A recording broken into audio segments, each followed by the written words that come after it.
वो मायाचारी करती है, हर स्थान में छल कपट करती है। माँ ये कहना बहुत आसान होता है, ज्ञानी तू अपने भीतर की कसाय को भी तो झांक के देख ले। ये पक्का है, ये पक्का है, जो जैसा करता है ना उसको ही वैसा पता होता है कि सामने वाला कैसा कर रहा है। अगर मेरे भीतर कसाय नहीं है ना, विश्वास मानना, मैं तो अपने आप को भी कह रहा हूं और आपको भी कह रहा हूं, अगर मेरे भीतर कसाय नहीं है तो मुझे सामने वाले की कसाय नहीं दिख सकती। निष्कसाई जितने बने हैं वे तुम्हारी कसाय खोजने नहीं बैठे, न बताने आते हैं देखो ये मायाचारी कर रहा है, ये लोभ कर रहा है, नहीं बताते, क्योंकि वे निष्कसाई हो चुके हैं, बिल्कुल निष्कसाई हो चुके हैं। आप अगर परस्पर में एक दूसरे की कसाय खोजकर दूसरों पर उंगली उठा रहे हो ना ज्ञानी, यही तेरी सबसे बड़ी कसाय का उदय चल रहा है।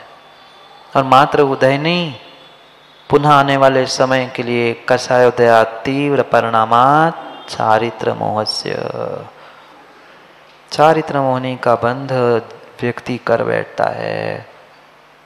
पतली करो, पतली करो, पतली करो। आज सबसे घर जाके इतना ही कह देना, सबसे घर जाके इतना ही कह देना, मुकेश भाई व्हाट्सएप पे सब सभी ग्रुपों में इतना डालना, आज के लिए महाराज ने सूत्र दिया है पतली करो।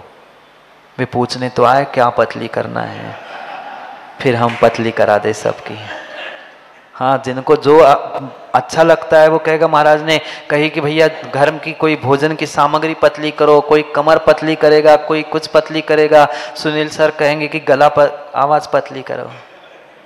जिसको जो अच्छा लगता है वही लेता है ना, आज तक यही हुआ। भगवान ने तो दिव्य ध्वनि में वस्तु का स्वरूप बताया, सब कुछ अच्छी अच्छी बातें बताई, पर जिनको बुराई लेनी थी उसने उस जिनवाणी से भी, दिव्य ध्वनि से भी बुराई लेकर काम शास्त्र और बहुत सारी विडंबनाएं लिख दी। यही होता आया है। गुरु ने, प्रभु ने बहुत अच्छे अभिप्राय से, उद्देश्य से कहा कि ज्ञानी पतली करो, पर हम दूसरा ही कुछ पतली करने के लिए निकले या दूसरे की पतली करने के लिए निकले। हाँ, आपने कहा ना पतली करो, निकल गए हम दूसरों की पतली करने के लिए। कभी किसी की जेब पतली कर लेते हैं, कभी किसी की नहीं करते। पतली दूसरों की करने से काम नहीं होगा, मुझे अपनी कसाय पतली करनी है, मुझे अपनी कसाय पतली करनी है। ज्ञानियों, ये समय पुनः लौट के, ये समय पुनः लौट के नहीं आएगा। एक घंटा यहाँ बैठकर सतीश भाई कहाँ पला जाता पता चला, कहाँ जाता है पता नहीं चलता। बहुत सारे लोग आते हैं, कहते महाराज जी अब जब समय हो गया करते हो तब ऐसा लगता कि अभी तो 15-20 मिनट हुए थे।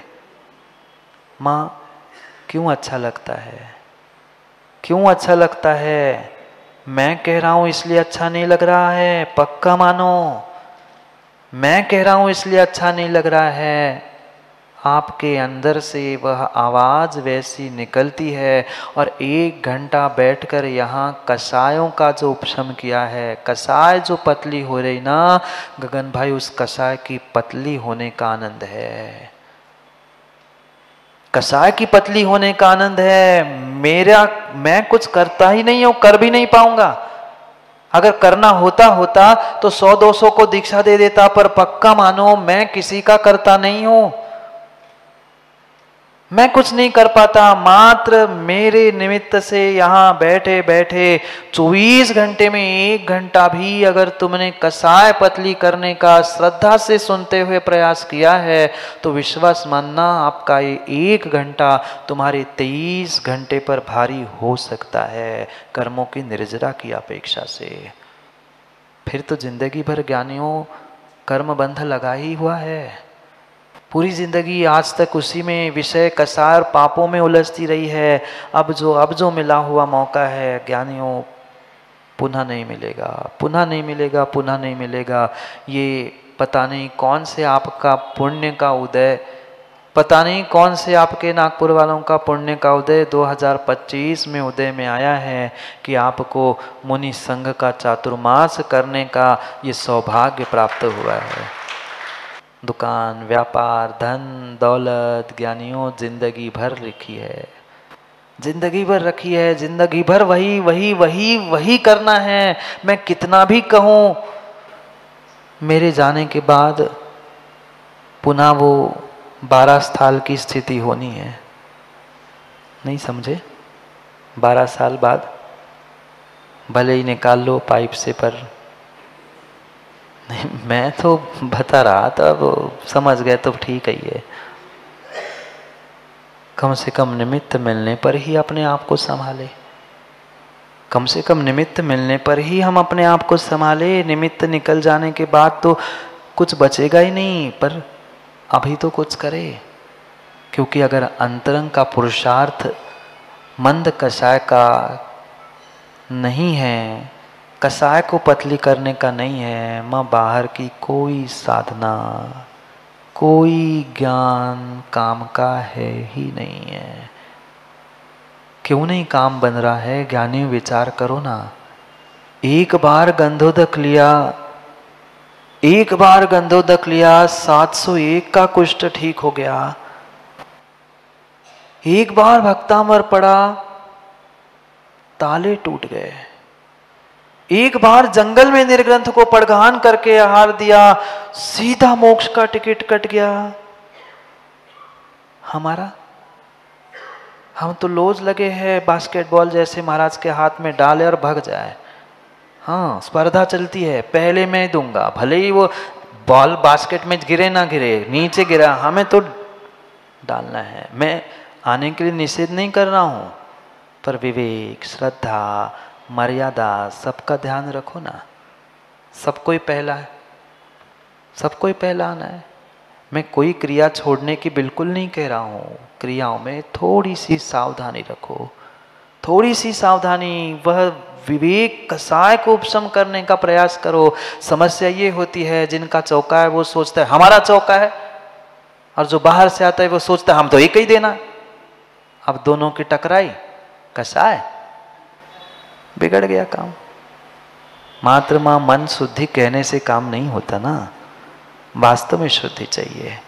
और मात्र आहार के समय नहीं, हम प्रत्येक शुभ कार्यों में कम से कम मन की शुद्धि को प्राप्त करें। क्यों यहाँ हमें ठीक लगता है ना? कोई विषय भोग के इतने बड़े बड़े साधन मिल रहे हैं, कोई बाहर की ऐसी व्यवस्था नहीं है, पर फिर भी हमें कुछ मिनट, कुछ समय ऐसे लगता है कि बिल्कुल बिल्कुल बिल्कुल कुछ हमें ही प्राप्त हो रहा है। ये मात्र आपकी कषायों की मंदता का प्रयास है। एक द्रव्य दूसरे द्रव्य का कुछ नहीं करता, मैं कुछ नहीं करता, भगवान भी कुछ नहीं करते। भगवान गुरु के पास बैठकर जिनवाणी सुनकर जो हमें अनुभव हो रहा है वो आपकी कसायों की मंदता थी। इसलिए यहाँ कोई कसाई आकर बैठ जाए, आप ही कभी गुस्से में आकर यहाँ बैठ जाना, कम से कम 20-25 मिनट, आधा घंटा तो दिमाग में का कान में भी कुछ नहीं घुसेगा, वही वही आवाज सुनाई देगी जिसके बारे में सोच रहे थे। सुनते सुनते जाते जाते कुछ ना कुछ समझ में आ जाएगा। मुझे भी विश्वास है, मैं जाते जाते कुछ ना कुछ तो आ ही जाएगा। मैं जाते जाते तो आ ही जाएगा, पता नहीं, मतलब ऐसे नहीं नागपुर से जाते जाते, नहीं तो तब तक की इंतजार करो। महाराज ने कहा था जाते जाते तो तब तक रुके, ऐसा नहीं। पढ़ते हैं श्लोक। आज देवसेन स्वामी भी कह रहे ज्ञानी पतली करो। शरीर को पतला, कमर को पतला करने से काम नहीं होगा। भीतर की कसाय अगर पतली करोगे ना, तो बाहर का शरीर मोटा भी क्यों ना हो काम बन जाएगा। कमर कितनी भी मोटी क्यों ना हो, पर कसाय पतली होनी चाहिए। तुम्हारा मन स्वच्छ और साफ होना चाहिए, तो काम बनेगा। पढ़ते हैं श्लोक नंबर 35 में आज क्या कहना चाहते हैं। सल्लेहणा शरीरे बाहिर जोई जाकया मुनिना, सल्ला सयलावीसा निरथा जाम कसायेण सल्लिहदी। मुनिना, क्योंकि यह आराधना सार ग्रंथ है और मुख्यतः निर्ग्रंथ मुनियों की है। इसलिए परमार्थ से सबसे पहले मुनियों का ही नाम लेकर मुनि को कह रहे हैं, हे मुनि, हे मुनि तू सुन ले, हे मुनि तू सुन ले। मुनि ना, अगर तूने बहिरे जो ही बाह्य योगों के माध्यम से आतापन योग कर लिया, वर्षों के महीनों के उपवास मौन व्रत भी तुमने ज्ञानी धारण कर लिया, मैं नहीं कह रहा हूं, यहां शब्द पढ़ लेना, हे मुनि तू सुन ले, हे मुनि तू सुन ले। अगर इन बाह्य योगों के द्वारा शरीरे जा सल्लेहणा कया, शरीर को तो तुमने कृश कर दिया, शरीर को तो पतला कर दिया, शरीर की सल्लेखना को तुमने प्राप्त कर लिया, तो भी ज्ञानी सासलावी ताव निरथा, वह सब तुम्हारी तपस्या निरर्थक है, निरर्थक है। कब तक? जाम कसायण सल्लिहदी, जब तक ज्ञानी तुमने अपनी कषायों की सल्लेखना नहीं की है, कषायों को कृश नहीं किया, कषायों को पतला नहीं किया है ना, तब तक तुम्हारा प्रत्येक बाहर का कार्य व्यर्थ ही है, निरर्थक है।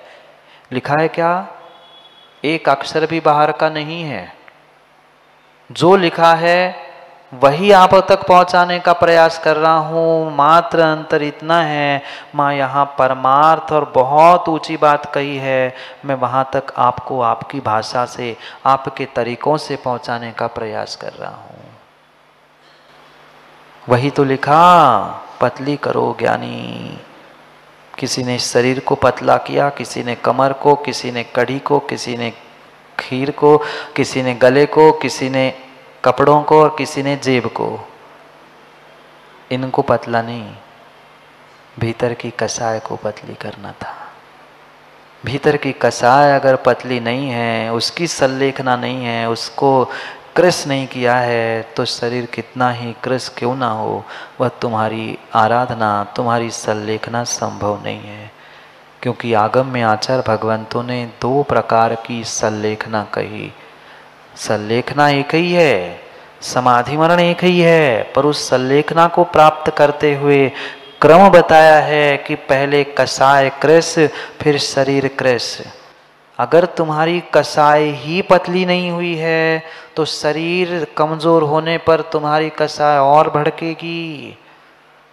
मरते समय में हाथ पैर चलाने की, करवट बदलने की भी शक्ति नहीं होती। हे मुनि, हे क्षपक, हे साधक, शरीर तो कमजोर हो ही चुका है। अगर शरीर कमजोर होने पर तेरी कसाय अगर मजबूत है और धोखे से कोई तुम्हें करवट बदलने वाला नहीं मिला, समय पर भोजन आहार देने वाला, तुम्हारी इच्छा के अनुकूल करने वाला नहीं मिला, तुम तमतमा जाओगे, तुम भड़क जाओगे, तुम चिल्ला पड़ोगे। इसलिए कह रहे ज्ञानी,